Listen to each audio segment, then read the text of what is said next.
This month's podcasts are sponsored by Aubergine Legal. Do you sometimes worry that your business isn't meeting all its legal compliance requirements and wonder if you're ticking all the legal boxes?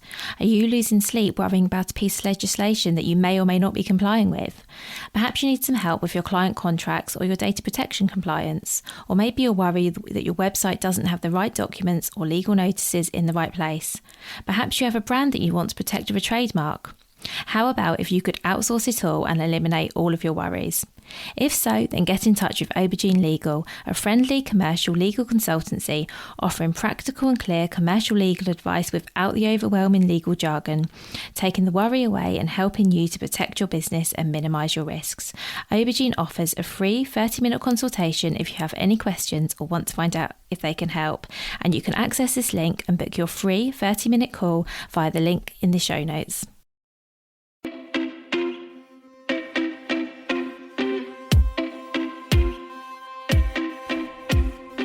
Welcome to the Bring Your Product Ideas to Life podcast. Practical advice and inspiration to help you create and sell your own physical products. Here's your host, Vicky Weinberg.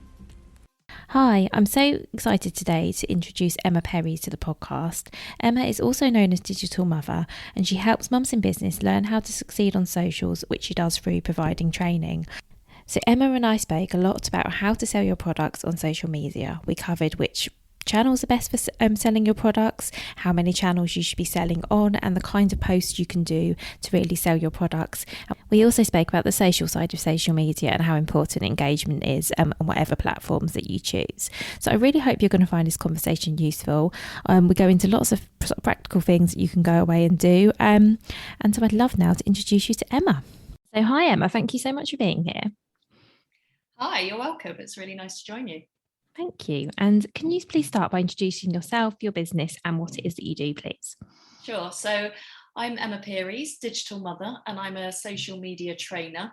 I do social media management as well, but my real love is social media training and helping mums in business get on the right path to success with their social media, because I know it's difficult to have the money to outsource when you're a mumpreneur. Maybe there's probably only one of you in the background. Some people have bigger but just don't have the finances to outsource. So that's where I've found people need my skills to train them into know what to do on their socials. Perfect, thank you.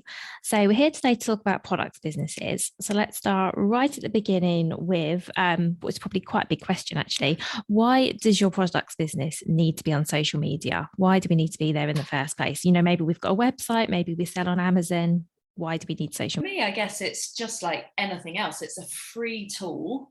I mean, why wouldn't you use a free tool? Obviously, a free tool comes with something. You need the skills to be able to do it. You need the time to be able to do it. But it's another platform that you've got eyes on. The other great thing about social is your customers are directly in your inbox. Like, it's the only place that you can reach out and actually grab customers, or they can contact you on a one-to-one basis. You know, you can't do that on your website. You can't do that via Amazon. You know, it's such a great social tool and engagement tool. So, you know, that for me is the biggest thing. You can really reach out to people and know exactly what they want, or they can reach out to you if they've got any questions about something. And it's just brilliant for that. You know, you can really get into people's lives directly. And I guess as well, it probably gives you more opportunities to share content as well, because there's only, I guess, so much, you know, you can have on your product listings or on your own website.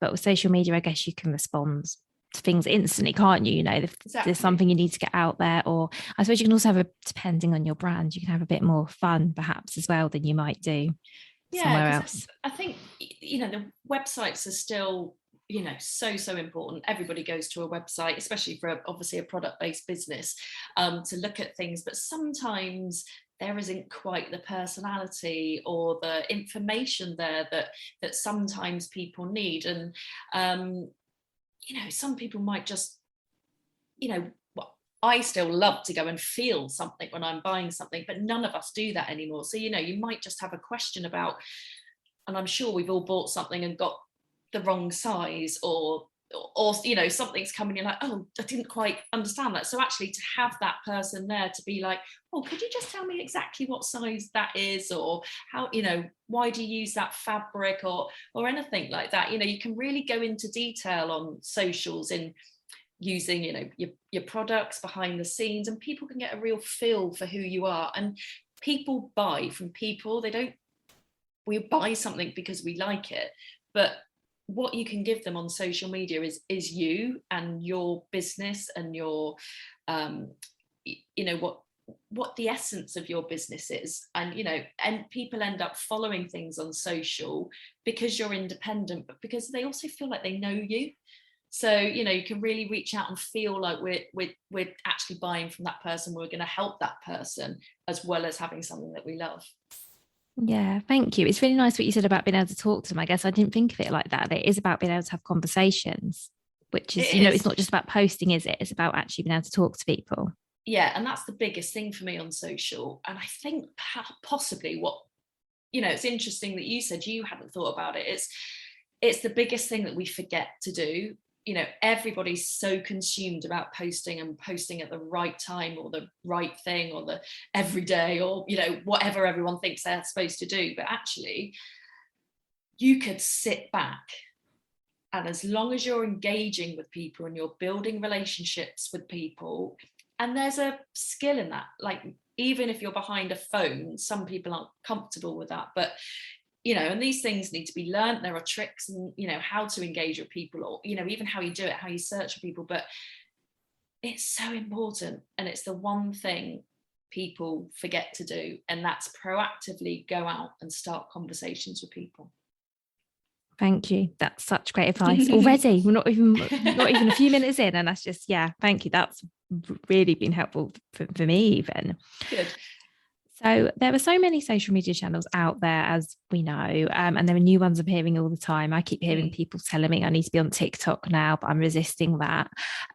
How do you know which channels you should use? Is it the ones you like using? Is it the ones your customers are using? Is it somewhere in between? Where do we start? So I think having a love for it is important, but that's not the reason. Definitely where your audience is. So with people, I actually do like a process to go through of how you would decide. It's a bit like niching in your business. So you wouldn't or shouldn't decide to sell something to everybody, because that doesn't work. You know, if you've got a product, you obviously know who your target market is. And if you don't know who your target market is, you should. And that's the bottom line for any marketing, for any sales. And it's the same with social. So if you don't know who your audience is, then, I mean, I can do work with you on that. But, you know, you really just, and it's quite a simple process, you know, just really think about who you want to sell these products to. And I think we're all very scared, and I know I was in the beginning, to niche down, because you feel like, why am I going to block out 80% of the market and only go for my target market? But honestly, it really, really does work, because you can only talk to a certain area of the market. And it doesn't mean that you don't sell to all those other people, but it just means you can focus properly and write to people properly and talk to people properly. So that is the basis of where you start. You start with your audience and who they are. You also look at your time and your budget. For some social media platforms like Facebook, for example, it's a really, really, really slow burn on Facebook at the moment to do organic social. So I mean, you can, but again, you need a lot more time. So what I would advise on Facebook is you have an organic strategy, but you also have a paid strategy as well. So obviously you need budget. If you haven't got the budget, but you've got time and where your audience is sat, you choose to do sort of Instagram. So again, you know, you look at your time, and I can give anybody, you know, how long you should do this and how long you shouldn't do, but you need to work it into your business life and how much time you think you have. So that's a question that I would pose. You know, if you told me, so for example, I would say, if you're going to do a platform properly, you would need 4 to 5 hours a week. And most people gasp when I say that, like, really? Right, yeah. So if you want to do it, optimum posting, optimum engagement, if you want to do it really, really properly, like you would if you paid a social media manager, that's the time you want to do. If you've only got half of that time, then that's fine. But you've got to realize that that will work for you and that will work around your schedule. And that's brilliant because that will make you relax about it. But actually, you're possibly going to get slower results. And that's fine. Like if that's all the time you've got, then that's fine. But so, yeah, I take all those things into consideration. So I would also, in a kind of a nutshell kind of way, is say, as a small business. So again, for myself, I've only taken this into consideration in the last couple of years. I always tell people that it is so much better to do one channel brilliantly, two at a push, than it is to try and do four badly. Because if you look at your Twitter and Facebook account, which I was doing, I wasn't putting enough time into it because I'm only on my own. I might be a social media expert, but I don't have 20 hours a week to spend on my socials because I'm working with my clients and all that sort of thing.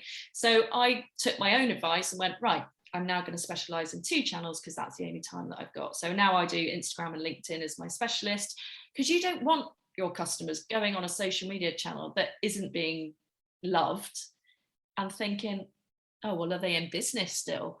Well, they haven't posted for ages, or, any of that stuff. So definitely 1, brilliantly, 2, if you think you've got the time, and just focus on those. But where your audience is. That makes so much sense. Thank you. I was going to ask the question, should you be everywhere or should you just be in one place? But then when you started saying about how long it took, that kind of answered it for me, I'll be honest. No, I had no idea that you needed to spend that long. I don't even know how long I do spend, Emma, to be honest, but I don't think it's that long. Yeah, and I think it's about, and because it's, so that's what I would do as a social media manager, and I'm not saying that is, if you could, brilliant, because actually you will see the rewards out of that. But I do understand that it's got to work around you as a mumpreneur, around everything else you've got to do in your business and everything else. So I think as long as you're comfortable with what you choose to do and social media is a slow burn anyway. It's not going to bring in the cash tomorrow like that. It's a relationship builder, but it does work if you start off. And that's the other thing, I guess, it's just don't be disappointed if things don't start working straight away. But I've had people come back to me sort of after a year, and now the time's right. I'm a service-based thing, so that's obviously slightly different, but you do find that if you're constantly in somebody's eye, for example, if you're selling jewelry or something, they might not have a gift to buy today or tomorrow, but I can guarantee you in 2 months' time, they'll suddenly have a gift or a Christmas, or, and if you're there in their mind, they think, oh, I really liked that the other day, they'll come back to you. So yeah, but they won't if you're not keeping up that consistency and keeping fresh in their mind. Thank you. So it sounds like consistency is the main thing here, regardless Definitely. of which channel or maybe 2 channels you're on. So let's say, however much time you've got, whether it's 5 hours a week or an hour a week, what are the things we should be doing for however long we have? What are the sort of key things we need to be doing on our social channels? Because I'm assuming it's not just posting and forgetting. What are the other things that we need to be thinking about? So your posting is obviously really important as well, but it all comes in a huge package, and one doesn't really work without the other. So I would work out how much time you've got, for example, and think and again, it depends on the platform. If you're doing Twitter, for example, a lot more effort has to go into it because, you need to be doing about 10 tweets a day just to get noticed. On Instagram now, you can probably get away with 3 posts a week, but that needs to consist of a reel, maybe IGTV, not just banging out a post 3 times a week consistently. You've got to use the whole thing. You've got to be doing stories. So what you need to do is think about your content strategy, and the word strategy always freaks people out, but in essence, that's what it is. So think about, and whether you do that on a week by week basis, or if you can do it on a month, just think, right, realistically, what am I going to do? Can I do 3 posts a week? and some stories a day? Or can I only do 1 post a week? What really can you do that you could, and maybe you build it up, think, actually, right, I'm going to start again this month, but I can only do 1 post a week. And then maybe next month think, actually, I've got this sorted now, I'll do 2 posts a week. And, be fair to yourself, but stick to what you're going to do. Don't do 5 posts this week and none for the next 2 weeks, or, that kind of thing. Just be honest with yourselves and think, what can I do? But also bring in those other things as well. So it's not just a grid post, it is a reel, it is stories that you need to do every day, it is all that stuff. So it's the bigger picture, and realistically, how much of all that can you do? So yeah, just set yourself some realistic goals, but try and take everything into consideration. So maybe it is only 1 post a week on the grid, and then maybe and that could be a reel, but try and do a story every day. Think about whether you're comfortable to go live or that sort of thing. The other massive thing is with your content is don't just post your products all the time. So this feels a bit like, well, what's the point? That's obviously what I'm here for, and I'm selling. And of course, that is the whole point. But if all you're doing is just selling your products all the time, nobody's getting to know you. And we've discussed already that people buy from people. And it's just a bit boring. It's just like, where's the value add is the, terminology that we use. But how can you, help people want to buy your products? For example, if you're selling scarves, could you show people how to wrap them around your neck? There's a fashion lady that I follow on Instagram, and the other day she had a top with a tie at the back, and she just did this reel and she showed 3 different ways to tie it, but it was so simple. But I'd thought, oh, I never thought of that, I've just done it in the same way each time. So just think about how you can add value, but with your product, so you're not, and different things that you can do with them. If you were selling shoes, what could you wear with the shoes? If you were selling handbags, what could you wear with the handbags? Show other people's that aren't competitors, but show other people's goods that you would be like, oh, this would go really well with my red handbag that I've got for sale. So think about it like that. How can you add value to your audience, but also your products? Thank you. That was really helpful. And what about sort of do they call it user-generated content, Emma? What about content from other people? How can you sort of get that kind of content? Do you need sort of permission to share that kind of content? Because I think that's probably really valuable, because that's someone else saying, I've brought this and I've used it. But how can we as product sellers make the most of that? Yeah, and I'd say you're completely right. Like, it's the number one. And whether that's your audience that has just bought something, or whether that's influencer as well, both is brilliant, because again, we all buy because either somebody has recommended it and someone that we trust on Instagram has recommended it. It is that thing. So to be honest, all you can do is ask, and I would add it to your invoice receipt that you send with the product. Why don't you tag me in a picture with you wearing it? Just something as simple as that. Just, ask for it on the grid. Ask for it in your stories, unless and this is the thing about CTAs, call to actions on social media as well. We're all like sheep. We have to be told what to do to go through this process of, okay, I've seen those beautiful pair of earrings, but I'm just going to scroll off that because no one's told me what I need to do. Be really, and again, this is why you don't do it every single post. It's like, be specific. Tell me what I need to do to press that button to go and buy those earrings, or tell me that you want to see me wearing them, because actually I'm a bit too shy to do that, or wouldn't even think about it off my own back.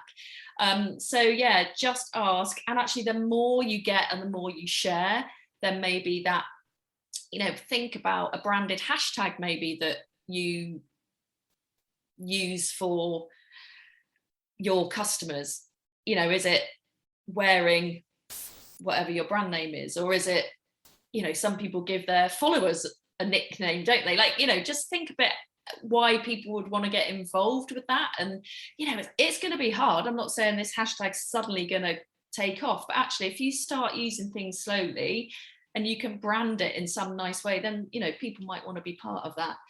And if you can get some influencer to do that as well, and again, don't be frightened to ask. I think you just, and as soon as they've shared it, you reshare it to your stories. There's also then nothing wrong with keeping those pictures in a file somewhere and use it again. Don't be scared to use things. All right, maybe not tomorrow, but using that picture again next month, or just having a rotation of, like I would as a service-based business, I use testimonials and I use that in quote form.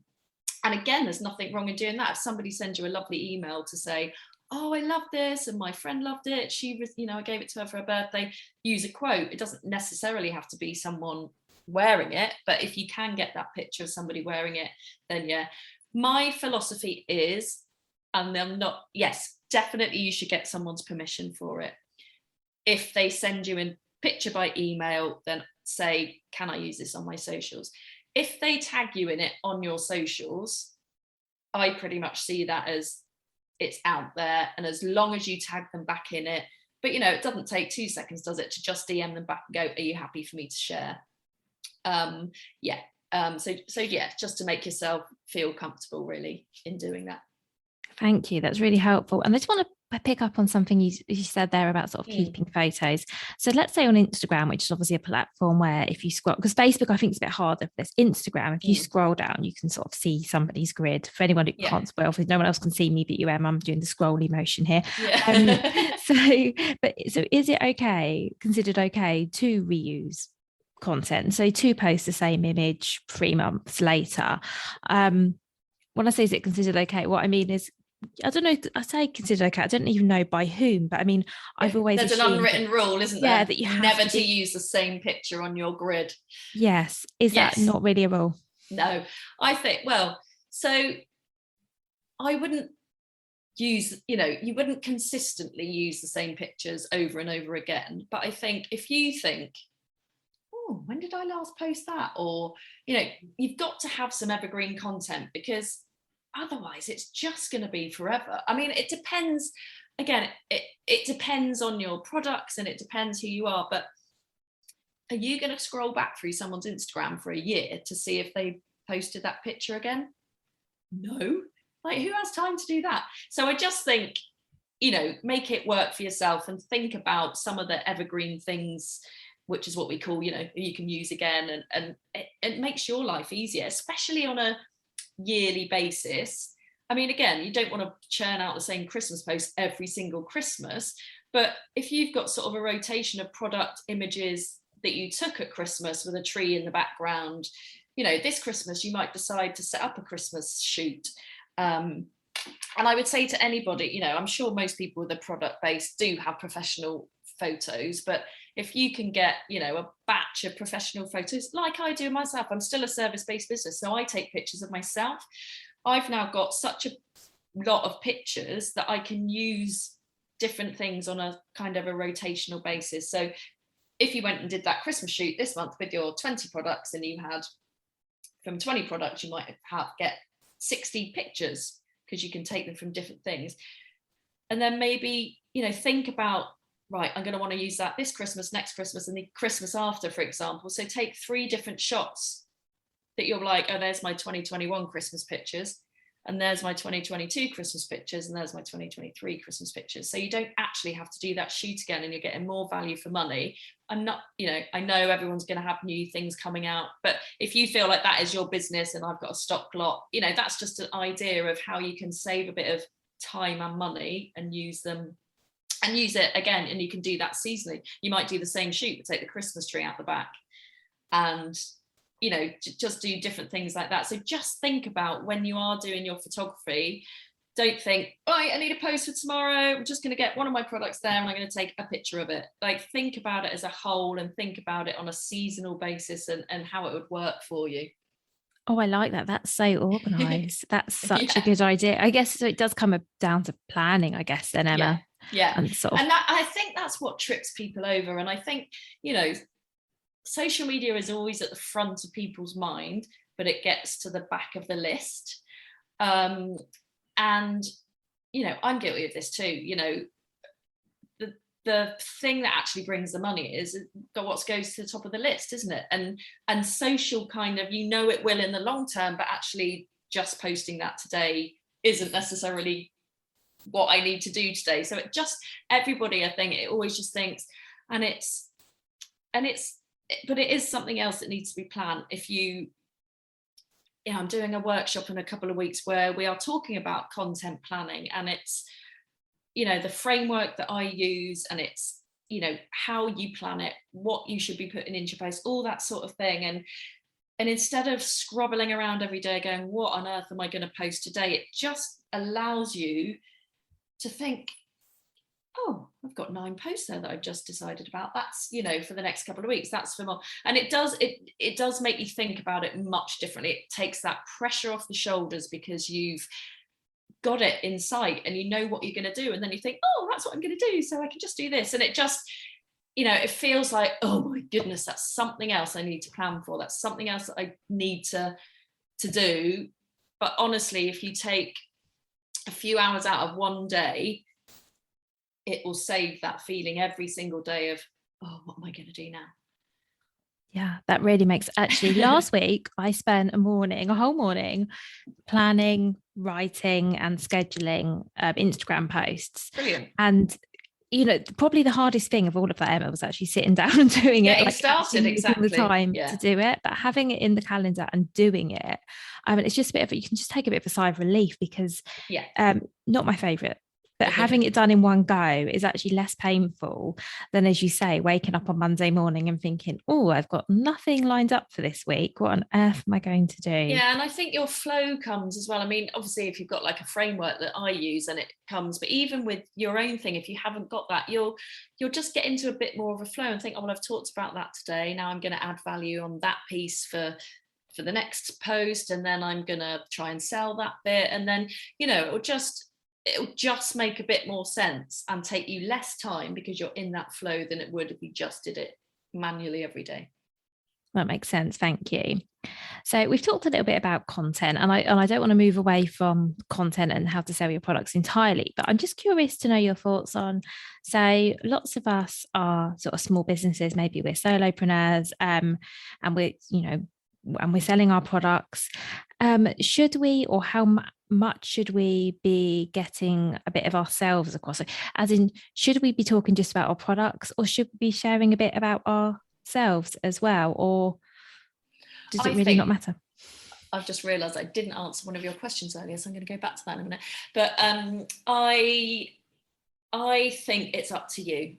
I personally believe if you've got a strong, so let's take me for example. I am my business. I'm a service-based business, so that does make a difference. So people are buying me as a service. So I do try and put myself on my grid and on my stories. So I think as a product-based business, I don't think you necessarily have to, especially if you're not comfortable doing it, because you don't want to feel like, oh, that's, you know, really something I don't want to do. But I do generally think if people get to know you and get to know, you know, you as a person, then it's easier to buy from you. Thank you, Emma. So what I'd love to know, and I'm sorry because we're going off topic of content just for 1 minute, is are there channels that lend themselves better to selling products than others? So I know for my clients, those that are on social media all want to be on Instagram because obviously it's very visual, and if you've got nice product photography, I guess that kind of makes sense. What's your view on that? I think they're right. I mean, definitely Instagram is the most visual platform, but now it's not just a photo sharing app, it is going to be a video sharing, you know, it's definitely going that way. So if you are on Instagram and you have not yet done a reel, or you've not yet done an IGTV reel, really, is you need to start thinking about that, because that is the way things are going. Not to say that you can't share photos on there still either, but it needs to be a good mix. Obviously, you can now have a shop on Instagram, which you can also have on Facebook. So I guess those two kind of would work hand in hand. And if you've got budget to do some Facebook advertising, which you can also do on Instagram, that I think, you know, that all lends itself. But Pinterest is really, really growing at the moment. I have no idea about Pinterest, and I am not going to start, but I do know, you know, just through social media learnings, is Pinterest is the one that is growing rapidly. And obviously really, really visual, comes up really high in sort of Google searches when you're searching for images and things like that. So that might be something to consider, how that works. Thank you, Emma. I might actually do an episode just on Pinterest at some point. That sounds like that could be really useful. But coming back to what you're an expert in, and that's Instagram, because I think that lots of people listening will either be on Instagram or thinking about coming onto Instagram, because as you said, it is brilliant for products. You said Reels a little moment ago. That scared me slightly. I'm sure I'm not the only one who's a little bit terrified. Could you give us some ideas? So let's say, you know, I sell products. I need to say I need to start using Reels and get on board with that. What's sort of the most basic product reel you can create? What are some sort of reels someone could go and create this afternoon, today, whenever they're listening? So I'm just going to talk about reels just for a second before I sort of say that, because what you see, like, we'll all see different reels on your feed, but what you see on there, don't be scared to do something, because you're not going to be singing, dancing, mouthing to something. You know, what a reel is still your brand. So think about the tone of voice that you normally use, think about everything that you normally do. If you're selling earrings, sorry, and I keep using it as an example, which is terrible, but it's like, if you're selling earrings, doesn't mean that you necessarily want to dance around on a reel and not talk about earrings. So what I said earlier about adding value to things, you know, and it's perfect for lending yourself to adding value about, what could I wear these earrings with my hair up, with my hair down, with this neckline, with this, you know, whatever sort of, you know, so think about things like that and showing off your products in a new and different way. If you've got something that needs to be opened, or, you know, just showing something in a better way, you know, it doesn't have to be this trending thing that is going on at the moment, you know, thinking like TikTok, because obviously the reels have come from TikTok, and that's sort of brought itself over, but just stick to your brand and stick to what your audience what your audience want. So how can you do something really basic? So the thing about reels is you have to grab someone's attention in the first 2 or 3 seconds. So it has to not only, you know, just like you would think your image is striking and stop scrollable, that you have to have something that stops that attention. And the way to really do that is to have text on the screen, because when reels come through, they're muted. So even if you've got, you know, a really great piece of music, or if you're talking on them, which you can do now on reels, you can have a blend of your voice and of the music. You know, you've got to think they come without the sound. So, you know, you want a really attention grabbing thing. And that's probably not, here's my new earring. It's probably something like,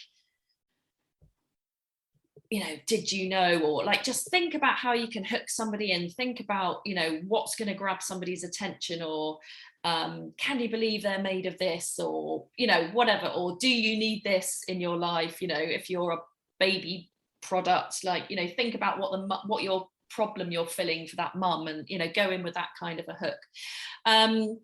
Like, also got to think about transitions, and there are loads of fancy ones out there, but the best and the most basic one to use when you're starting out is literally the fact that, you know, you stop and start the recording, and you keep your phone in the same place, and you I'm doing that thing now, aren't I, where I'm showing my hands and nobody can see what I'm doing, but it's like, so for example, I'm just going to tell you, so I did this on a workshop recently, but people could see me on Zoom, but I'm just like, so I've got a tissue box in front of me, these are my products, and then I want to sell my glasses cleaner and my water bottle. So I'd line those up, and I'd put them in position and I'd get my phone. So if you haven't got a tripod or a stand for your phone, get a plug and the 3 pins that point out, put your phone in it, and you've got yourself a phone holder. So, and then put your products, like this is only if it's like small, like these products, but this is an idea of like, you can put my tissue box down there and I can film that for sort of 5 seconds. I can stop the recording. I can take my tissue box out. I'll put my glass cleaner in exactly the same place and I haven't moved my phone, and I record it again. And then I do the same thing. I stop the recording. I take out the glasses cleaner and I put my water bottle in the same place. I start the recording, I stop it, and again. And then you've got a video that is just shown 3 of your products, but it looks like they're disappearing and, you know, coming out as themselves. And that's like the most basic, and that's what it was made for, really, is to just, so if you sell clothes of some description, again, you can do the same thing, make sure your camera's in the same place, you can wear an outfit and you can jump back into exactly the same position. It just looks like you've changed outfits really quickly. And it's all to do with the edit. It's editing to the music. It's making it short and sharp and sweet. And to be honest, don't aim for anything more than a 10-second reel, because people's interest isn't that long. Like, you can have 60-second reels now, whether that's going to replace IGTV or whether I don't know, that's probably to come. But at the moment, I would just be like, short and sharp, make sure you've got that hook, make sure you've got a transition, and make sure you've got a call to action, whether it's read what's in the comments or link in the bio, or, you know, whatever it is. Again, we just need to be told what to do. So what do we need to do for what you're trying to do in your reel? Okay, thank you for that, Emma. So it sounds, you've made it sound a lot easier than I hope it made sense. It's quite hard to describe. No, it's really hard without being, I mean, I saw the workshop you did where it was visual, and obviously that really does help. But I think you described it really well. And I guess from what I'm taking is just maybe just have a go and just play about with it. I think like anything, I haven't done a reel before because I'm a bit scared because I don't know how to do it, but I'm sure it's one of these things. Practice. Yeah. It's like, you know, it's just like, you've just got to get on with it. And to be honest, what's the worst that can happen?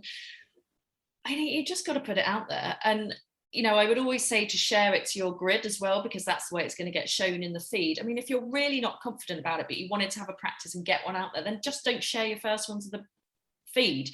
No one's going to see it, so it's pointless. But, you know, you only get better with practice. And I would just say, just start, because actually it is a lot less scary than it feels.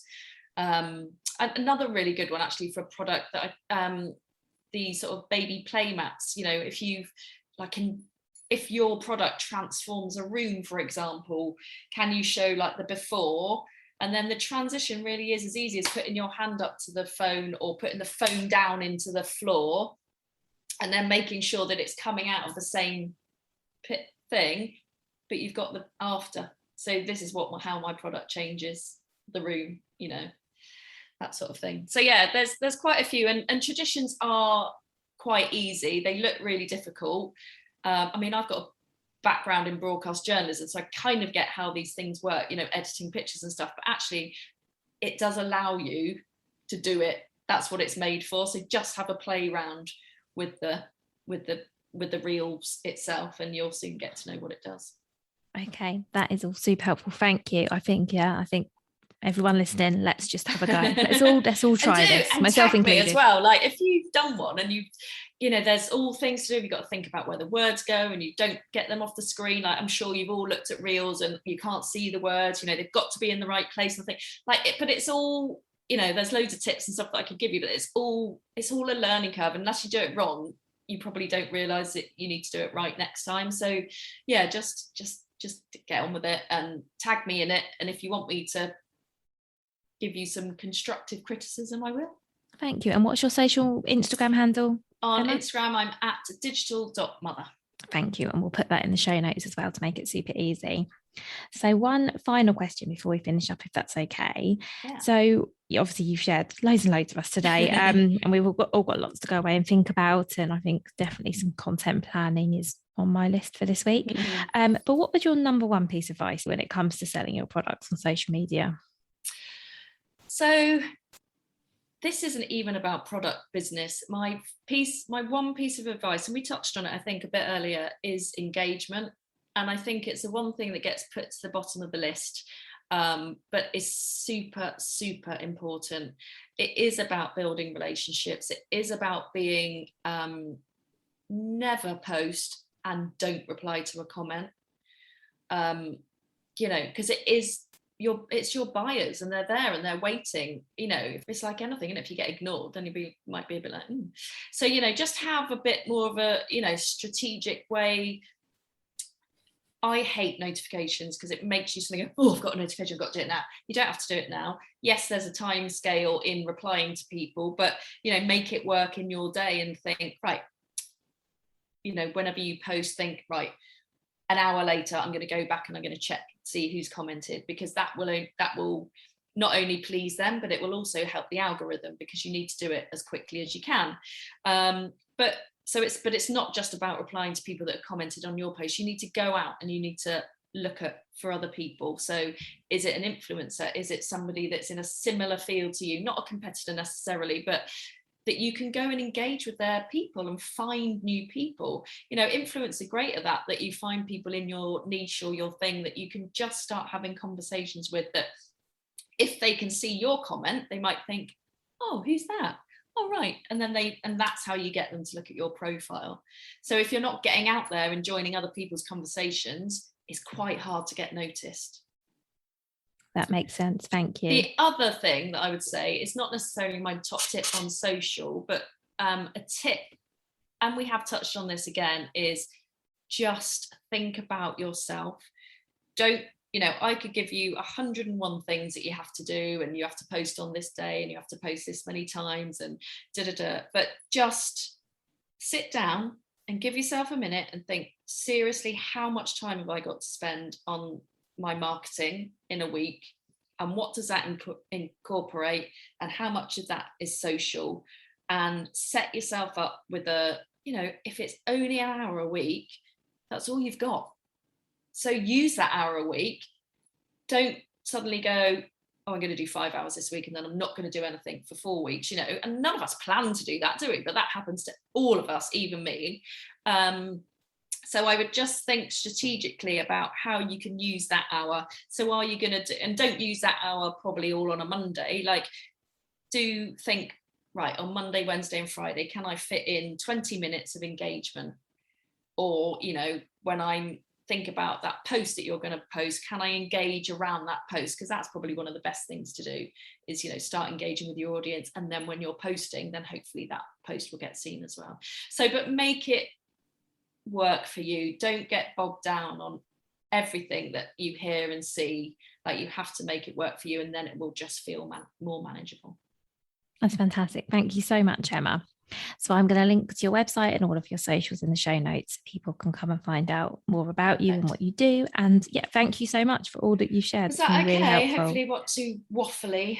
No, it's been brilliant. Thank you. You're welcome. Hi, thank you so much for listening. As always, I would absolutely love to know what you thought of this episode. Please do remember to rate and review the show, and also, most importantly, subscribe so you don't miss out on any future episodes. And as a reminder, I release a new episode every single Friday. So take care and look forward to speaking to you again then. If you've been inspired to start a podcast in 2024, I really recommend my podcast host, Captivate. Captivate were my top pick when I started podcasting 4 years ago because of how easy it was for a complete novice like me to get started. I've stuck with them for the last 4 years because Captivate is still really simple to use. They keep adding great new features like the ability to share ads like these, and they've just been really reliable. So when you're ready to start your own podcast, you can use the link in the show notes and get a free 7-day trial with Captivate.